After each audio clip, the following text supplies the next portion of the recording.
ก็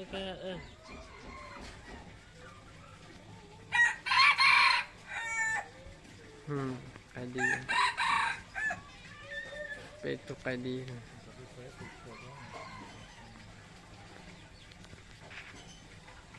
ถูกเจออยากคนนอนต่อแท้ไหมต่อยอ่ะไปให้เป็ดพูดน้องเป็ดตัวครับตัวน้องตัวน้องอยากไก่เสื้อน้ำเป็ดนะตัวน้อง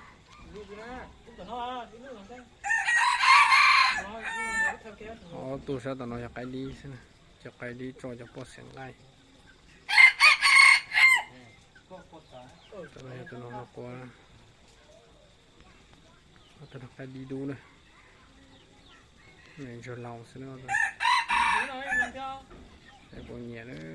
จะไก่ดีนะจะถึงเนี่ยนะเราติดต่อตอนนี้หาตอนช่วงนะตัวน้อง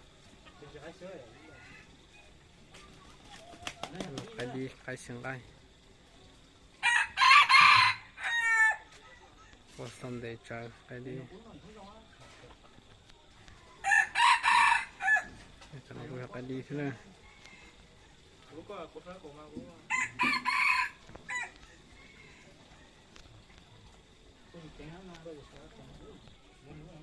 น้อยตัวไก่ดีดูเสียงไล่จ่าเนี่ยเนาะ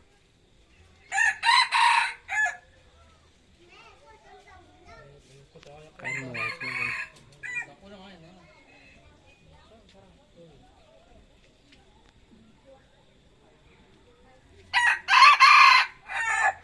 ตัวนี้เนาะตัวน้องว่าไก่ดีใช่ไหมกูจงตัวดีใช่ไหมตัวน้องจะไปอีโลจ่าเนี่ยตัวน้อง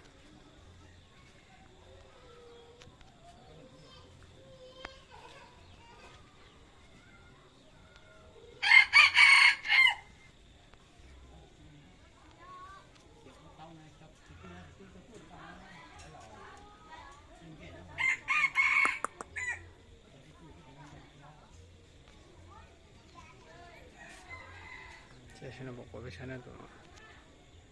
ตับปวดเนี่ย